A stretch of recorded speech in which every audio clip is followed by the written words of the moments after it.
ลงไปกันมันอัปเดตสถานการณ์ท้องฟ้ามัน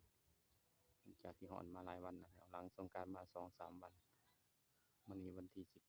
19ท้องฟ้าแต่เช้ามันครึ้มเลย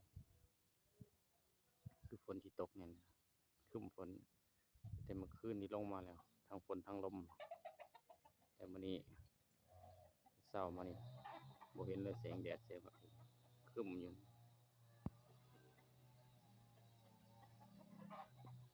เบิ่งเดี๋ยวสิพาเบิ่งเขาเจ้าซอยไม้เสียงเด้อตืดๆนี่จุ่มจุ่มฝนจุ่มหยังแดดก็ออกเราก็เหมาะกับการเฮ็ดเวียกเบิ่งบรรยากาศพี่น้องคนเขาซอยไม้อยู่มุมน่ะเพิ่นปรับที่แปลงหนองใหม่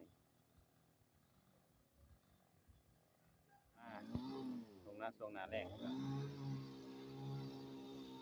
ปกตินี่แดดแม่งๆเลยแต่ว่ามื้อนี้พิเศษครึ้มบ่ฝนเด้ตรงหน้านี่ก็บ้านคนเรือนคนขยายออกมาหลายแล้วอยู่นำบ้านเพิ่นตัด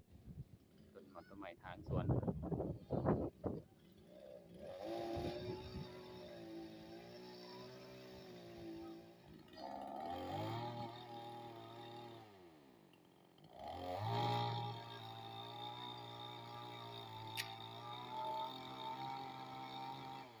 ทำให้น้อง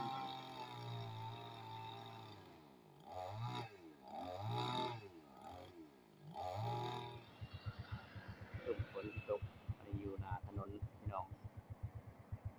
คือสิลงมาแล้วแต่สิแม่นยามใดแต่เช้ามานี่เห็นป้ายแล้วครึ้มอยู่ตกอีกบ่ได้สิตกแล้วแต่ตอนนี้ยังครึ้มการมื้อนี้ฝนสิตกบ่ครึ้มมืดมื้อจังซี่เนาะถ้าตกลงมาสิอัปเดตให้ใหม่อีกเด้อขอบอกขอบใจนำเพื่อนๆทั้งหลายที่เข้ามารับชมคลิป